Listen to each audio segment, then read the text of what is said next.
하나님의 말씀을 받겠습니다. 창세기 2장 4절에서 7절까지의 말씀을 제가 봉독합니다. 이것이 천지가 창조될 때에 하늘과 땅의 내력이니 여호와 하나님이 땅과 하늘을 만드시던 날에 여호와 하나님이 땅에 비를 내리지 아니하셨고 땅을 갈 사람도 없었으므로 들에는 초목이 아직 없었고 밭에는 채소가 나지 아니하였으며 안개만 땅에서 올라와 온 지변을 적셨더라.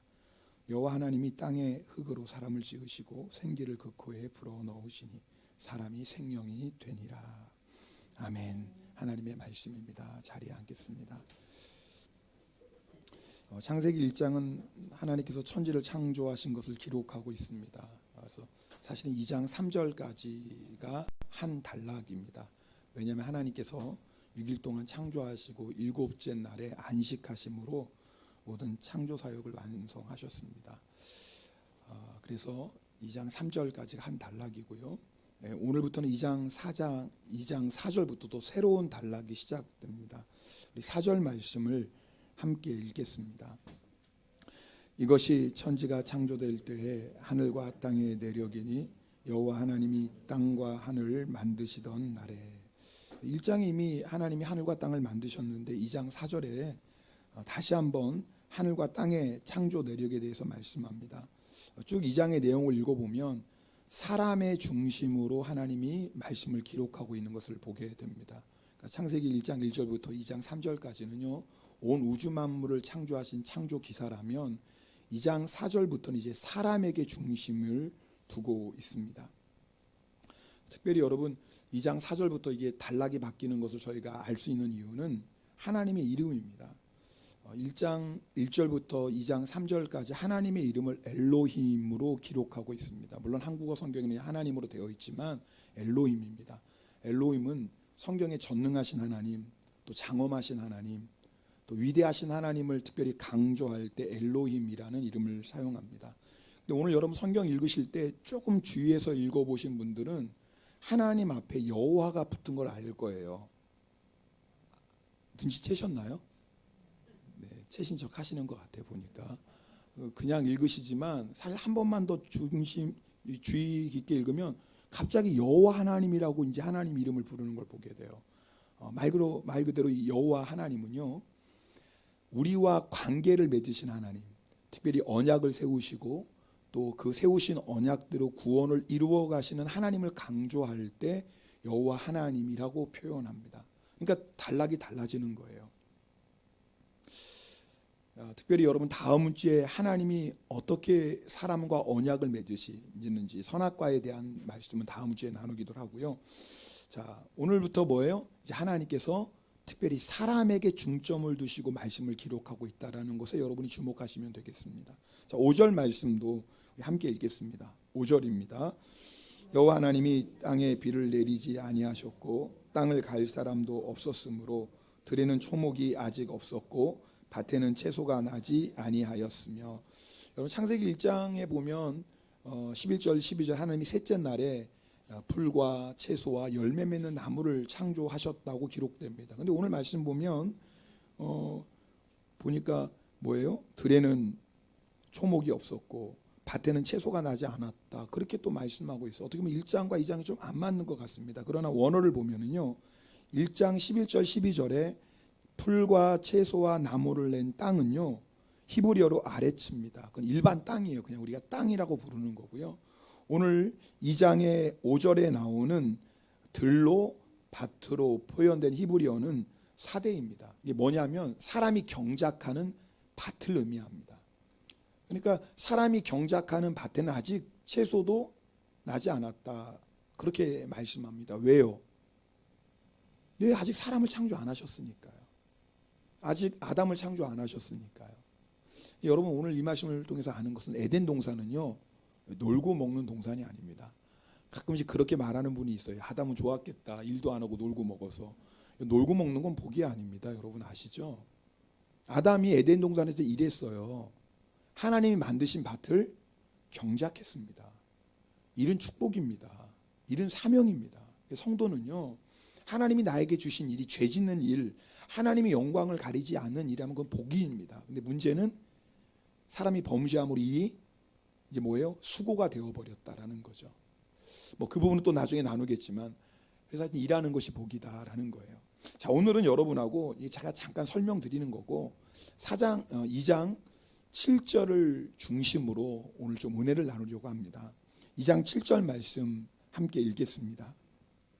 여호와 하나님이 땅의 흙으로 사람을 지으시고 생기를 그 코에 불어넣으시니 사람이 생명이 된지라. 창세기 1장 27절에는 하나님께서 하나님의 형상대로 우리를 창조하셨다고 말씀합니다. 우리를 영적인 존재요, 인격적인 존재로 창조하신 겁니다. 사람의 존재 가치가 여기에 있습니다. 사람이 동물과 다른 결정적인 차이가 그것이에요.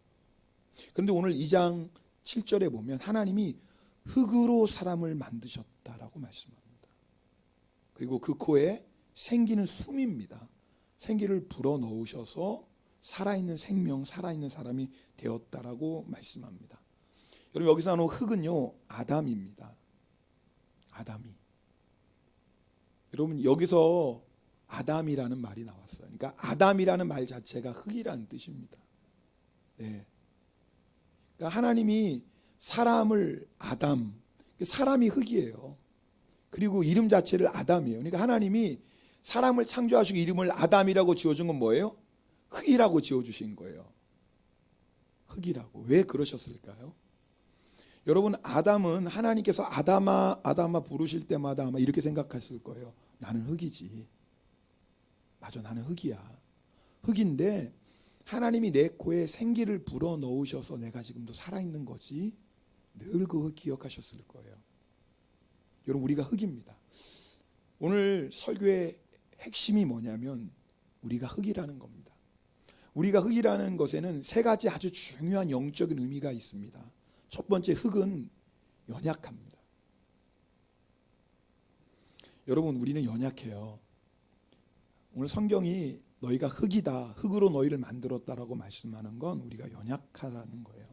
근데 우리는, 아니 사람은요, 세상에서 좀 성공하고 부와 명예를 얻으면 자신이 흙이 아니라 금이나 된 것처럼 생각합니다. 많이 배워서 지식에 힘이 생기고 육체를 단련해서 강해지고 아름다운 외모를 가지면 마치 자신이 철이라고 생각합니다. 그래서 뭐예요? 자신을 자랑하고 자신을 의지합니다. 하나님 없이도 살 수 있다고 생각하고 실제로 하나님 없이 살아가요. 왜요? 내가 금이니까. 내가 철처럼 강하니까. 세상 사람은 하나님의 말씀을 몰라서 그렇게 산다고 하는데 예수 믿는 사람도 크게 다르지 않은 것 같습니다.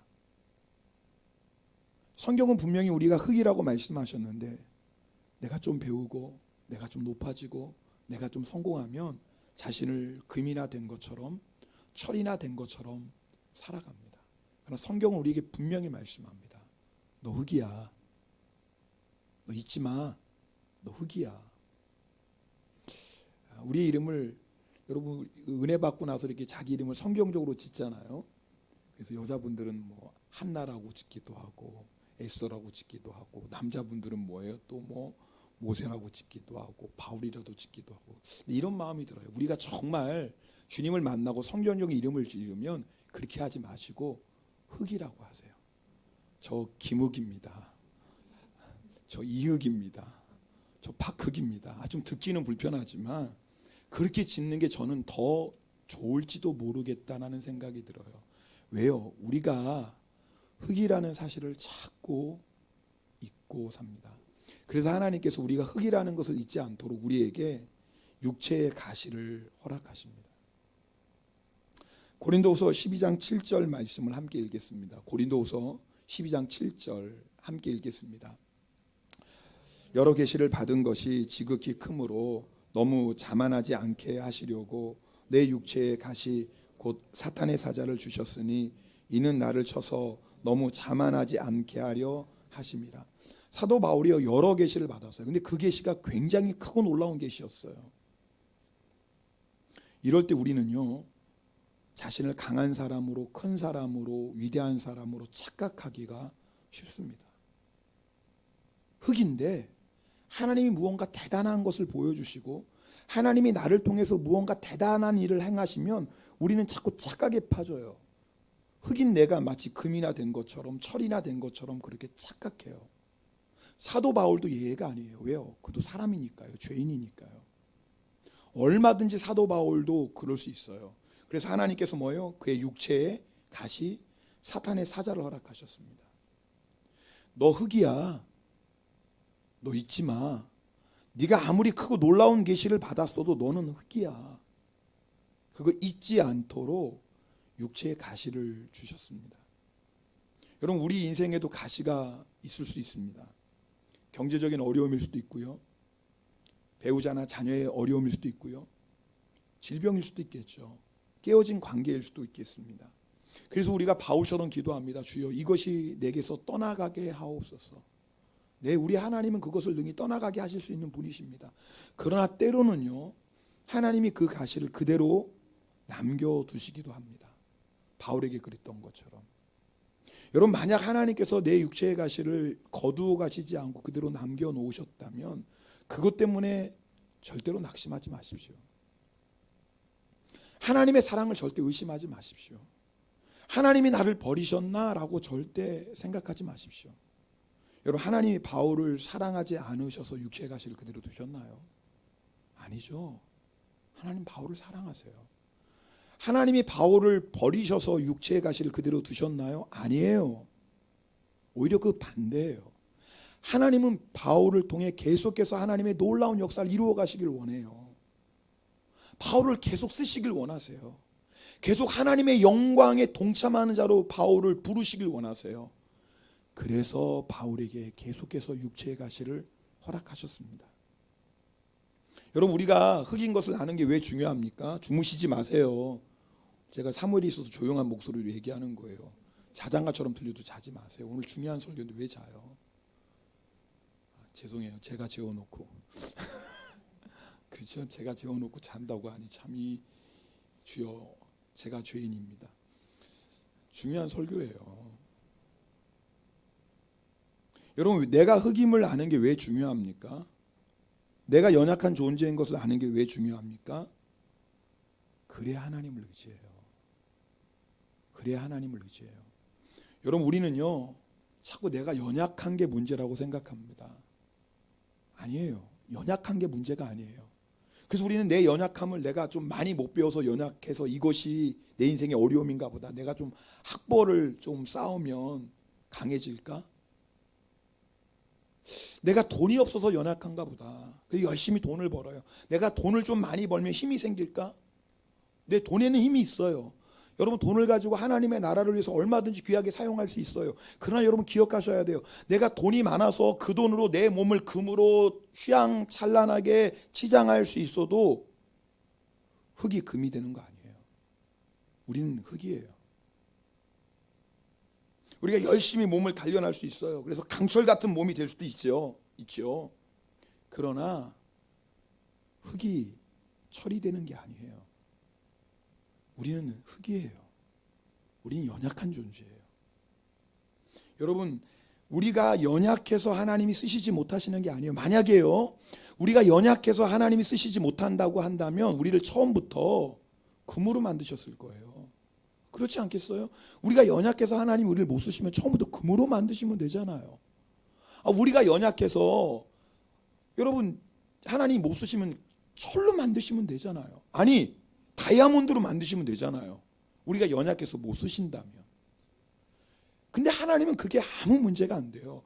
우리가 연약한 게 하나님께는 아무 문제가 안 돼요. 아니, 오히려 우리가 연약한 것을 인정하지 않기 때문에 하나님께서 역사하시지 못하는 거예요. 하나님은 우리를 연약하게 만드셨어요. 왜요? 하나님을 의지하라고요. 고린도후서 1장 8절 9절 말씀 함께 읽겠습니다. 형제들아, 우리가 아시아에서 당한 환난을 너희가 모르기를 원하지 아니하노니 힘에 겹도록 심한 고난을 당하여 살 소망까지 끊어지고 우리는 우리 자신이 사형 선고를 받은 줄 알았으니 이는 우리로 자기를 의지하지 말고 오직 죽은 자를 다시 살리시는 하나님만 의지하게 하리심이라. 여러분, 하나님이 그렇게 사랑하는 바울인데 살 소망까지 끊어질 정도였어요. 아니, 사형 선고를 받은 것처럼 죽음 직전에 있었어요. 왜 그러셨을까요, 하나님이? 하나님 의지하라고요. 자신을 의지하지 말라고요. 너는 흙이야. 너는 나 없이는 살 수 없어. 나를 의지해. 그것 때문에 하나님께서 바울에게 고난을 허락하시는 거예요. 여러분, 오늘 여러분 가운데 고난 가운데 있는 분이 있다면 꼭 기억하십시오. 하나님이 그 고난을 주신 이유는 우리가 흙인 것을 잊지 말라는 거예요. 내가 연약한 존재라는 것을 절대 잊지 말라는 거예요. 내가 하나님 없이는, 하나님의 은혜 아니면 살 수 없는 존재라는 걸 잊지 말라는 거예요. 여러분, 하나님 흙으로 만드시고 우리 코에 생기를, 숨을 불어넣으셨어요. 그래서 지금 살아가는 거예요. 자, 보세요. 우리 한번 실습해 볼까요? 자, 다 따라하세요. 숨을 한번 내쉬어보세요. 멈추세요.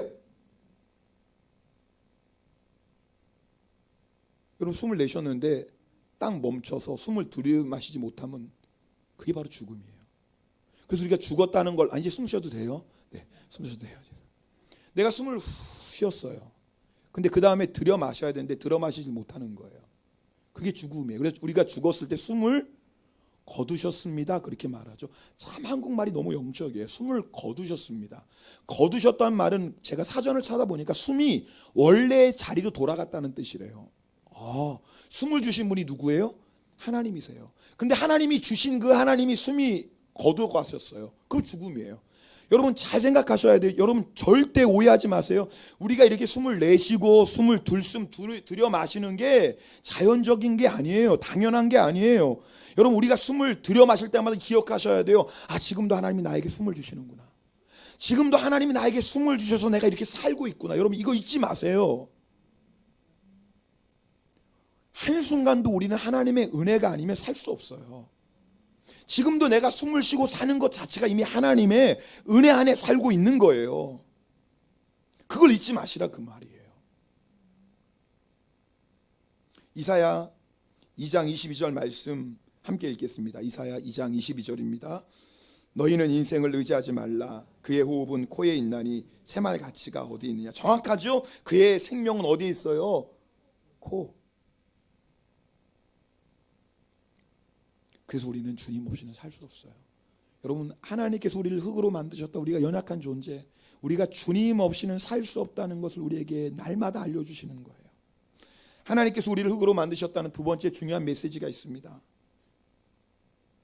여러분, 흙은요, 그 안에 무엇을 가지고 있느냐에 따라서 가치가 결정돼요. 무슨 말이냐면, 쓰레기가 가득하면 그 흙은 뭐예요?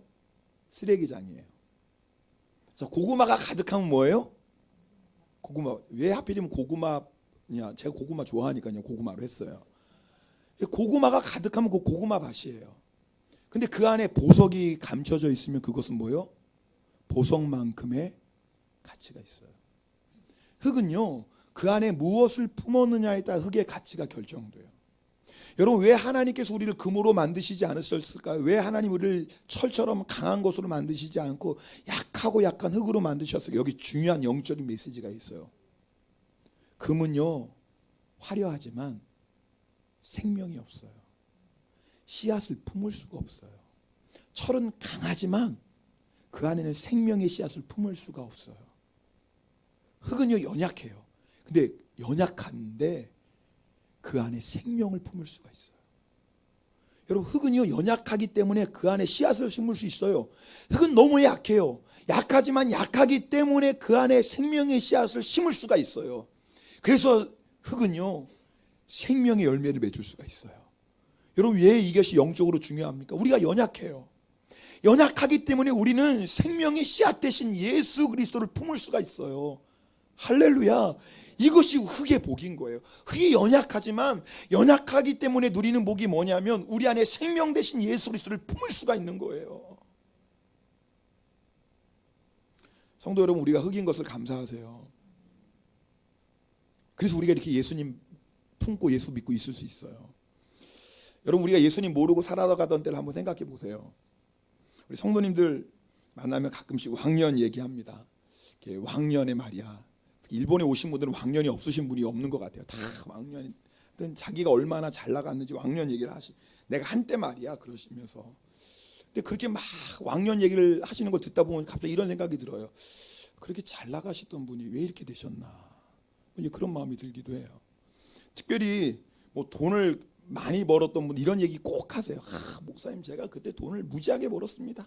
그때 내가 예수를 믿었으면 교회 헌금도 많이 하고 교회도 건축하고 선교사도 많이 도와주고 했을 텐데 그때 내가 왜 이렇게 돈을 헛되게 썼는지 모르겠습니다. 하나같이 그런 말씀하시는 분들 보면 돈이 없는 분들이에요. 전 돈 많은 분들이 그런 얘기 하시는 거 별로 보지를 못했어요. 뭘 돈이 없으니까 또 그렇게 강하고 담대하게 말씀하실 수 있겠죠. 내가 돈이 있었으면 말이에요. 이러고 했을 거예요.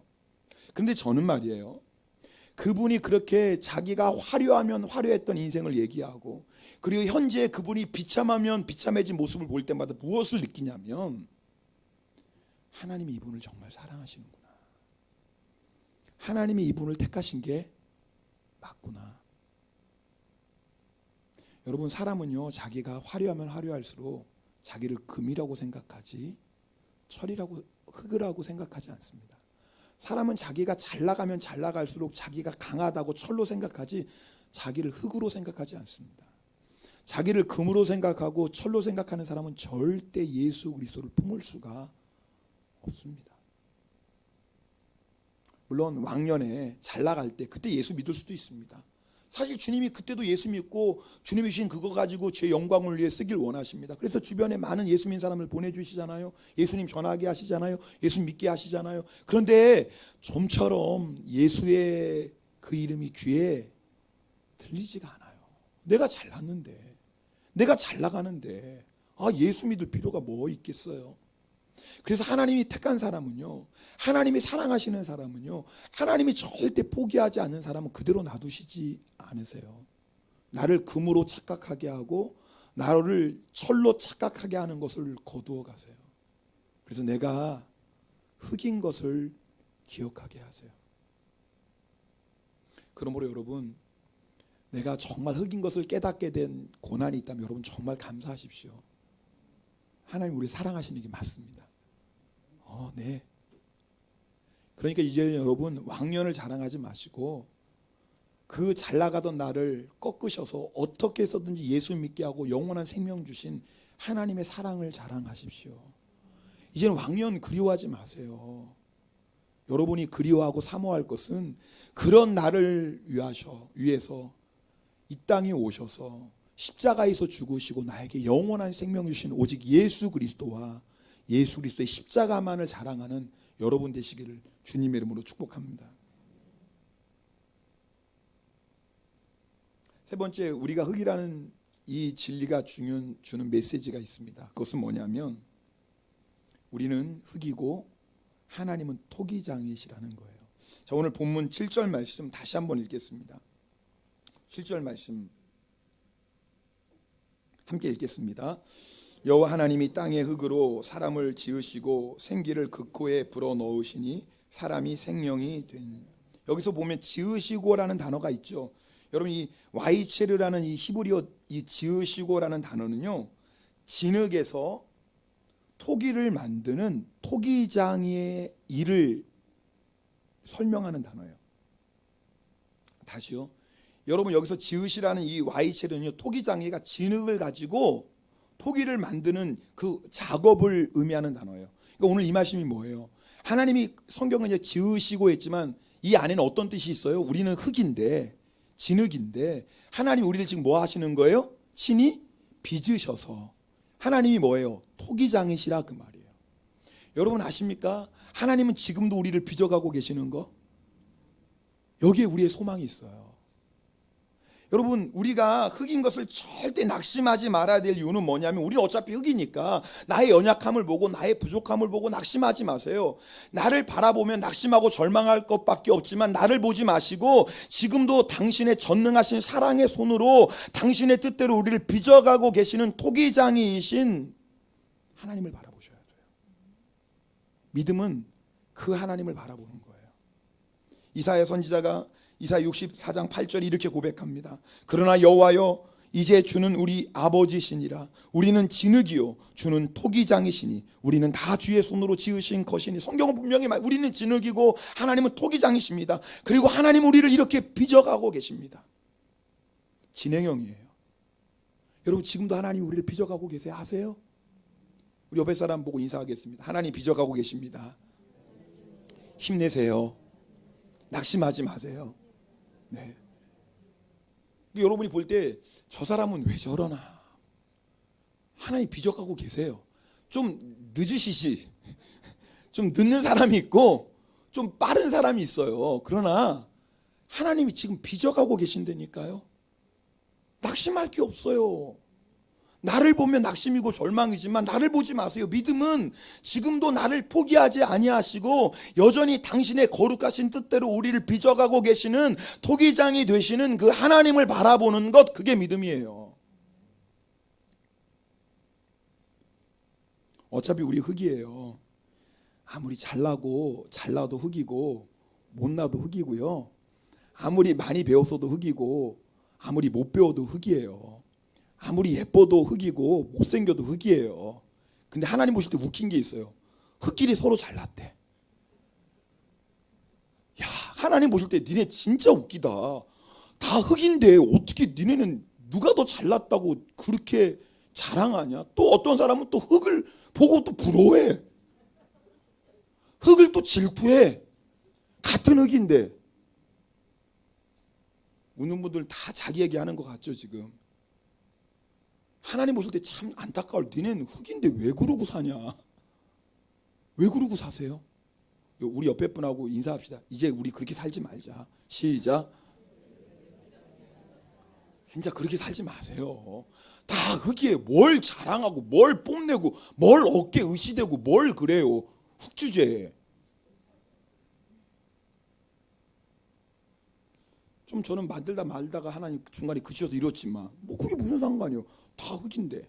하나님을 좀 세밀하게 해서 좀 이쁜 분들이 있어요. 자랑하지 마세요. 그것도 다 흙이에요. 되게 좋아하시네. 하여튼 자기가 이쁘다고 생각하시는 분이 이럴 때 웃어요. 자기를 모르는 거지. 흙의 운명은 토기장이에게 있습니다. 여러분 아세요? 우리의 운명은 누구에게 있어요? 나에게 없어요. 토기장이신 하나님께 있어요. 그래서 어떤 일을 만나도 절대 낙심하지 마시고 어떤 일을 만나도 절대 절망하지 마세요. 하나님이 나를 포기하지 않는데 왜 내가 나를 포기해요? 하나님이 지금도 나를 빚어가고 계신데 왜 내가 낙심하고 절망해요? 선한 일을 시작하신 주님께서 그리스도의 날에 완성하실 것인데. 그래서 여러분, 내가 흙이라는 것을 인정하는 사람은 절대 낙심하지 않아요. 내가 흙이라는 것을 인정하는 사람, 나의 부족함 보고 절망하지 않아요. 오히려 주님, 나는 흙입니다. 나는 연약합니다. 그래서 나는 주님이 필요합니다. 나는 주님의 은혜 없이는 살 수 없습니다. 날마다 주님의 은혜의 보좌 앞으로 나아가요. 그리고 나를 온전히 주님께 내어드릴 수 있어요.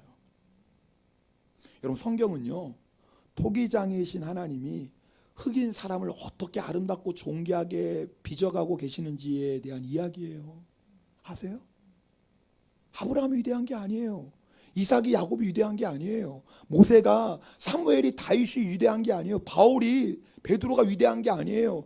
다 진흙이에요. 다 거기서 거기에요. 그러나 그들을 그렇게 아름답고 위대하고 존귀하게 빚어가신 하나님, 오직 그분만이 영광 받으실 줄 믿습니다. 그분에게만 찬양 올려드릴 줄 믿습니다. 우리가 할 일은 토기장이 되신 하나님께 나를 온전히 내어드리는 거예요. 유명한 소설가 정연희 씨, 이분은 인텔리 여성으로 겉으로는 화려했지만 내적으로는 철저하게 실패자의 삶을 살며 방황했습니다.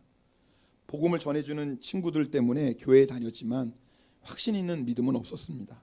그러던 중에 큰 교통사고를 당하게 되었습니다. 얼굴이 못이 흉하게 일그러지고 말았습니다. 그녀는 하나님께 고쳐달라고 기도했는데 당시 치유 사역으로 유명했던 하늘산 기도원에 가보라는 얘기를 듣고 그 기도원에 갑니다. 그러나 도무지 그 기도원의 분위기에 적응이 안 되는 거예요.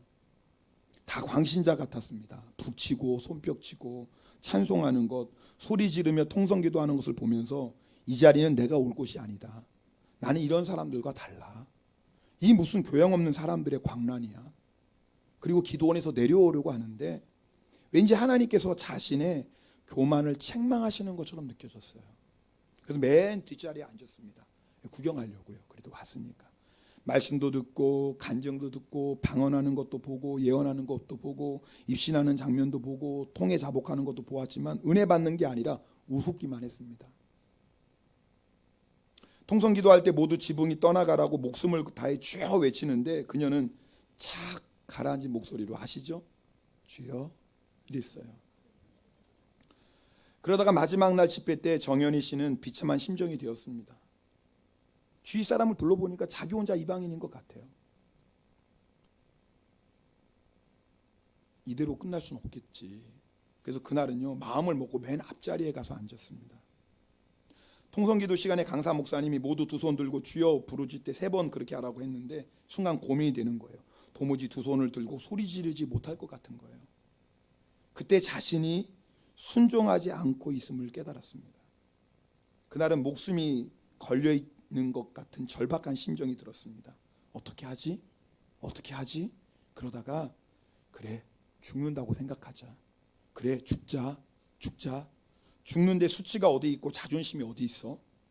그래서 통성기도를 알리는 종소리가 나는 순간 눈을 찔끔 감고 두 손을 높이 들고 쥐 하고 외쳤어요. 자기가 죽었음을 인정하고 완전히 하나님께 복종하는 마음으로 쥐 부르짖었어요. 태어나서 처음으로 그렇게 진심으로 간절하게 순종하는 마음으로 주님의 이름을 불렀어요. 그때 정연희 씨에게 성령의 역사가 임합니다. 너무나도 강력한 성령의 임재를 체험하고 그녀 안에 있었던 교만과 가식과 거짓과 고집과 어리석음 다 회개합니다. 더러운 것들이 자기 안에서 다 쏟아져 나오는 것을 경험합니다. 언제 집회가 끝난지 모르고 끝났어요. 근데 방으로 돌아가서 딱 보니까 교통사고로 얼굴이 일그러졌는데 원래대로 회복되어 있는 거예요. 기적이 일어났죠. 여러분 제가 정연희 씨의 얘기를 나누는 건 이게 우리의 모습이기 때문에 그렇습니다. 우리는요 하나님을 믿는다고 하면서 좀처럼 자신을 하나님께 맡기지 못합니다. 심지어는 기도하는 것 하나조차도 내 마음대로 하려고 합니다. 주여 하나도 내 기분에 안 맞으면 못하는 게 우리입니다. 이런 우리가 하나님께 나를 온전히 맡길 수 있을까요? 우리가 이렇게 고집이 세요. 이렇게 교만해요. 우리가 자신을 좀처럼 하나님 앞에 내려놓지 못해요. 하나님께 나를 온전히 순종하지 못해요. 여러분 아세요? 우리가 연약해서 하나님이 쓰시지 못하는 게 아니라 여전히 하나님 앞에 교만하고 고집 부리는 그 모습 때문에 지금 하나님이 하나님의 뜻대로 우리를 빚어가시지 못하고 계세요. 환경 때문에 우리를 못 쓰시는 게 아니에요. 그 사람 때문에 역사 못 하시는 게 아니에요. 여전히 주님 앞에 나를 온전히 내어드리지 못하는, 여전히 순종하지 못하는 나로 인하여 주님이 역사하지 못하고 계시는 거예요. 여러분 우리가요 하나님께 우리 자신을 맡기면 하나님은 반드시 우리를 빚어가십니다. 여러분 하나님이 우리의 얼굴만 고치시겠어요? 얼굴 고치는 거 기적이죠. 근데 얼굴 고치는 것보다 더 큰 기적이 뭔 줄 아세요? 마음이에요. 그렇게 이쁜 얼굴을 가지고도 마음에 분노와 미움과 시기와 질투와 상처 가지고 사는 사람이 얼마나 많아요. 그 지옥이죠. 얼굴 바뀌는 것도 기적이지만 진짜 기적이 뭔 줄 아세요? 내 마음이 바뀌는 거예요. 일평생 마음이 안 바뀌고 사는 사람이 얼마나 많아요. 주님은 우리의 얼굴뿐만 아니라 우리의 마음도 바꿔주시는 분이십니다. 저는 오늘 설교 준비할 때 여러분 정말 이 시간에 여러분이 그렇게 사모하는 마음으로, 겸손한 마음으로, 갈급한 마음으로, 여러분 가운데 정말 지금까지 태어나서 한 번에도 정말 갈급하고 겸손하게 간절하게 주님을 부르지 못했다면 오늘 그 시간이 되길 바랍니다. 그래야죠. 말씀을 들었으면 그래야 될 거 아닙니까? 말씀을 듣고 나서도 에이 그래도 나는 나고 설교는 설교고 하나님의 말씀은 말씀이고 이러면 오늘 앉아있는 시간이 얼마나 안타깝습니까? 하나님의 얼굴만 고쳐주세요. 우리의 마음도 고쳐주세요. 우리의 깨어진 인생도 고쳐주세요. 우리의 무너졌던 가정도 고쳐주세요. 사막과 같던 우리 인생에 꽃이 피게 하시고 열매 맺게 하시는 분이십니다. 그분이 우리가 믿는 하나님이십니다. 왜요? 우리는 진흙이고 하나님은 토기장이세요. 우리가 할 일은 오직 하나예요. 나를 온전히 하나님께 맡기는 것이에요. 나의 교만, 나의 가식, 나의 고집, 나의 어리석음을 철저히 주님 앞에 회개하고 나를 온전히 주님께 내어 맡겨드리는 순종을 하면 하나님께서 우리를 빚어가실 거예요. 여러분 우리가요 우리의 환경, 우리 주변에 있는 사람은 바꾸지 못할 거예요. 그건 하나님이 하실 일이에요. 하나님만이 하실 수 있어요. 근데 오늘 이 시간에 하나님이 우리에게 계획하시는 건 뭐냐면 우리의 마음을 새롭게 하시는 거예요. 여러분 아십니까? 상황이 다 바뀌어서 천국과 같아도 내 마음이 지옥이면 천국에서도 지옥을 사는 거고요. 내 상황이 주변이 지옥 같아도 내 마음이 천국이 되면 나는 그곳에서도 천국을 사는 거예요. 근데 오늘 하나님이 우리 가운데 행하실 역사가 있어요. 그게 뭔 줄 아세요? 우리의 마음을 천국으로 바꿔주세요. 그래서요 성령을 보내주셨어요. 오늘 성령 강림 주일이거든요. 왜 우리에게 성령 보내주신지 아세요? 우리 마음 바꾸려고. 우리 힘으로 못 바꾸잖아요. 우리가 아무리 애쓰고 수고해도 우리 마음을 우리가 어떻게 바꿔요? 뭐 돈 있는 사람은 얼굴 뜯어 고칠 수 있겠지만 우리의 마음을 어떻게 바꿔요? 우리의 마음은 절대로 안 돼요. 돈으로도 안 돼요. 지식으로도 안 돼요. 세상 권세로도 안 돼요. 우리의 마음을 바꾸시는 분은 오직 성령 하나님이십니다. 그래서 성령님 우리에게 오셨습니다. 오늘 우리에게 필요한 건 뭐예요? 마음의 문을 활짝 여세요. 고백하세요. 맞습니다. 저 흙입니다. 맞습니다. 저 연약합니다. 맞습니다. 저 완악하고 고집세고 주님 저 불순종하고 살았습니다. 그러나 나에게는 주님밖에 없습니다. 나를 빚어가시려고 성령님 내 안에 오셨으니 이 시간엔 내 마음을 성령님께 온전히 내어드립니다. 성령님 나를 변화시켜 주소서. 내 마음을 새롭게 하여 주소서. 내 마음에 있는 모든 쓴뿌리 미움과 분노를 성령께서 다 불로 때워주시고 주의 평강으로 주의 사랑으로 주의 기쁨으로 나를 충만히 채워주소서. 여러분 오늘 반드시 여러분 사모하는 마음으로 주님 앞에 기도하며 나아가시면 주님께서 그렇게 우리를 새롭게 하실 줄 믿습니다. 우리 함께 찬송 드리겠습니다.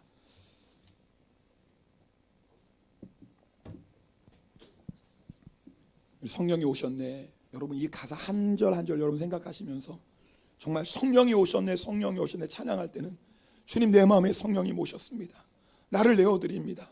토기장이 되신 주님 나를 빚어주시옵소서. 우리 그런 마음으로 찬송하고 함께 기도하겠습니다.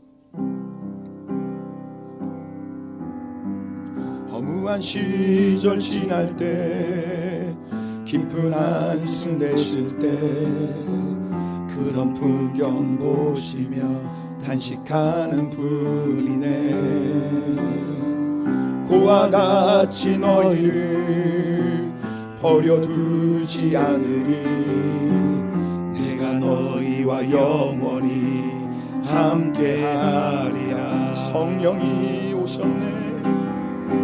성령이 오셨네. 성령이 오셨네. 내 주에 보내신 성령이 오셨네.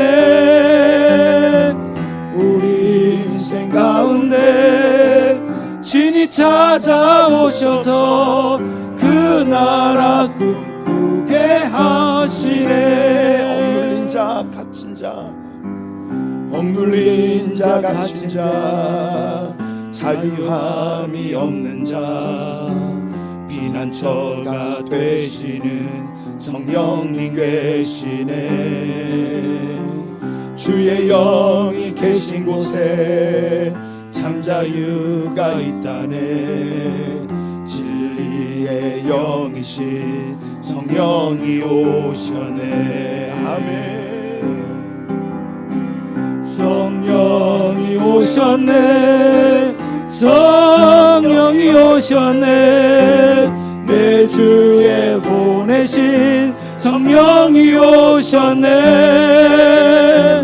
우리 인생 가운데 진히 찾아오셔서 그 나라 꿈꾸게 하시네. 여러분 이 시간에 찬양할 때 두 눈을 감으시고 여러분이 지금 흙인 것을 경험하고 계신 분 계시죠? 내가 너무나 연약하고 내가 이렇게 너무나 연약한 것, 내가 이렇게 쉽게 무너지는 사람인지 몰랐는데 내가 왜 이렇게 연약할까? 그것 때문에 탄식하는 분 계십니까? 네, 괜찮습니다. 바로 거기서부터 하나님의 역사는 시작됩니다. 주님께 맡기세요. 나의 상한 마음, 나의 연약함, 나의 부족함 이 시간에 주님께 다 내어드리시고 그러나 결단하셔야 돼요. 주님 빚으시는 대로 내가 순종하겠습니다. 나의 고집, 나의 생각, 내 자존심 다 내려놓고 주님이 빚으시는 대로 나는 순종하겠습니다. 주의 뜻대로 나를 빚어가소서. 성령님 내 안에 오신 성령님 나를 새롭게 하여 주소서. 주여 갇히고 억눌리고 있는 나에게 참된 자유를 허락하여 주시고 하나님의 뜻을 이루어 주시옵소서. 여러분 우리 그런 마음으로 다시 한번 우리 찬송하겠습니다. 허무한 시절 지날 때 깊은 한숨 내쉴 때 그런 풍경 보시며 단식하는 분이 있네. 그와 같이 너희를 버려두지 않으리. 내가 너희와 영원히 함께하리라. 억눌린 자 갇힌 자 억눌린 자 갇힌 자 자유함이 없는 자 피난처가 되시는 성령님 계시네. 주의 영이 계신 곳에 참 자유가 있다네. 진리의 성령님 나를 새롭게 하소서. 우리 그런 마음으로 두 손 높이 들고 함께 찬양합니다. 성령이 오셨네. 성령이 오셨네. 성령이 오셨네. 내 주에 보내신 성령이 오셨네. 우리 인생 가운데 신이 찾아오셔서 우리를 살려주소서. 우리를 새롭게 하여 주시옵소서. 성령이 오셨네. 성령이 오셨네. 성령이 오셨네. 내 주에 보내신 성령이 오셨네.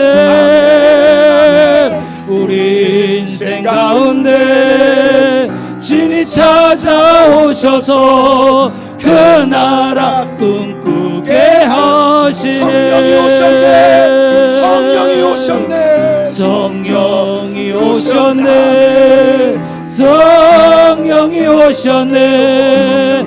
내 주에 보내신 성령이 오셨네.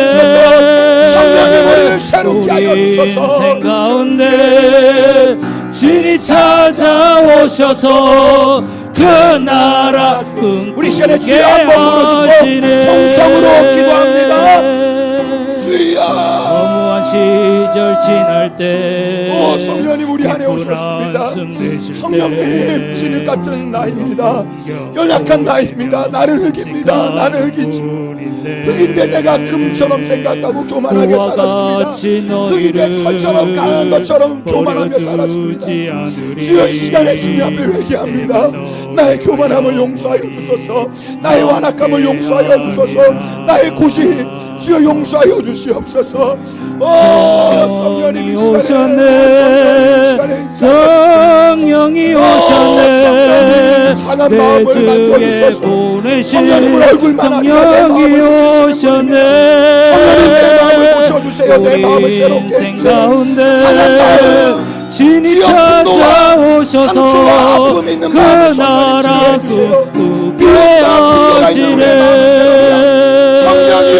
성령이여 만져주세요. 성령이 우리의 깨어진 가정을 일으켜주세요. 우리의 무너진 인생을 다시 세워주세요. 황무지 같고 사막 같은 우리의 인생에 꽃을 피게 하시고 열매 맺게 하여 주시고 바다에 길을 내시고 사막에 강을 내시고 성령이여 찾아오셔서 그 나라 성령이 우리를 새롭게 하시네. 성령이 오셨네. 성령이 오셨네. 내 주에 보내신 성령이 오셨네. 우리 인생 가운데 진이 찾아오셔서 그 나라 꿈꾸게 하시네. 한 번 더 기도하겠습니다. 우리 옆에 사람 손을 붙잡고 기도하겠어요. 혼자 있는 분은 앞뒤로 손잡으셔도 돼요. 이 시간에 기도할 때 우리 성령의 충만함을 기도하겠습니다. 이제는 나를 위해 기도하지 마시고요, 상대편을 위해 기도하십시다. 두세 사람이 주님의 이름으로 모인 곳에 여러분 두 사람이 손잡았지만 두 사람이 손잡은 게 아니라 그곳에 지금 주님이 함께 손잡고 계세요. 이 시간에 기도할 때는 주님, 내가 손잡은 이분에게 성령의 충만함을 주시옵소서. 첫 번째 기도 제목. 두 번째는 우리 교회에 성령의 충만함을 부어주세요. 초대교회와 같은 성령의 충만함을 부어주세요. 세 번째 기도, 일본 땅에 성령님 임하소서. 일본 땅에 성령님 임하시고 일본 땅에 놀라운 성령의 역사를 일으켜 주소서. 우리 한번 주여 부르짖고 통성으로 기도합니다. 주여 오셨네. 성령님, 내가 손잡고 있는 오셨네. 우리 형제님을 위해 자매님을 위해 기도합니다. 주여, 내가 손잡고 있는 하나님 우리 집사님을 권사님을 위해 기도합니다. 성령께서 우리 형제님의 자매님의 상한 마음을 만져주시고 주의 성령께서 우리 형제님의 자매님의 아픔과 슬픔을 거두어가시고 주의 성령께서 우리 형제님의 마음 안에 하늘의 평강과 기쁨을 주님 허락하여 주소서. 성령님, 우리 형제님의 자매의 마음을 새롭게 하여 주시고 깨어진 인생이 있다면 깨어진 인생을 회복시켜주시고 무너진 가정이 있다면 무너진 가정을 회복시켜주시고 주여, 광야의 길을 내시고 사막의 강을 내시는 것처럼 주여, 우리 성도님의 자매님의 인생에 주여 길을 내시고 강을 내시고 꽃을 피게 하시고 열매 맺게 하여 주소서. 주여, 우리 교회 성령의 충만함을 주소서. 초대교회에 맺던 성령의 충만함으로 주여, 우리에게 성령의 충만함을 허락하여 주시고 주여, 일본 땅에 성령의 충만함을 허락하여 주소서. 주여, 일본 땅에 성령의 충만함을 허락하여 주소서. 주여, 이 땅이 주의 성령으로 새롭게 거듭나고 일본 땅에 놀라운 무리의 살아있는 성령님, 성령 일본 땅 가운데 충만하게 진이 찾아오셔서 그 나라 꿈꾸. 우리 두 손 높이 들고 다 함께 찬양합니다. 성령이 오셨네. 성령이 오셨네. 성령이 오셨네. 내 주에 보내신 성령이 오셨네. 우리 인생 가운데 진이 찾아오셔서 그 나라 우리 다 일어나서 찬양합니다. 성령이 오셨네. 성령이 오셨네. 성령이 오셨네. 성령이 오셨네. 내 주에 보내신 성령이 오셨네. 우리 인생 가운데 진이 찾아오셔서 그 나라 꿈꾸게 하시네. 주가 일하시네. 주가 일하시네. 주께 아끼지 않는 자에게 주가 일하시네. 지금도 주님은 우리 가운데 일하고 계십니다. 지금도 주님 우리를 부족하고 계십니다. 우리 그 주님을 마음껏 찬양하며 영광 올려드리십시다. 주가 일하시네. 주가 일하시네. 주가 일하시네. 주께 아끼지 않는 자에게 주가 일하시네. 주가 일하시네. 신뢰하며 걷는 자에게. 주님, 우리가 진액임을 고백합니다. 맞습니다. 주님, 저는 주님의 은혜가 없으면 살 수 없습니다. 제가 숨을 내쉬어도 주님이 다시 숨을 불어넣으시지 않으면 끝날 수밖에 없는 인생인 것을 이 시간에 고백합니다. 그래서 주님을 의지합니다. 오직 주님만을 따라가고 오직 주님께만 순종하겠습니다. 지금도 일하시는 주님 바라보게 하여 주소서. 진흙을 하나님의 뜻대로 지금도 포기하지 않고 당신의 사랑과 성실하심과 인자하심으로 우리를 빚어가고 계시는 주님을 바라보게 하여 주소서. 우리의 마음을 새롭게 하시니 감사합니다. 주님, 내 마음을 회복시키시니 감사합니다.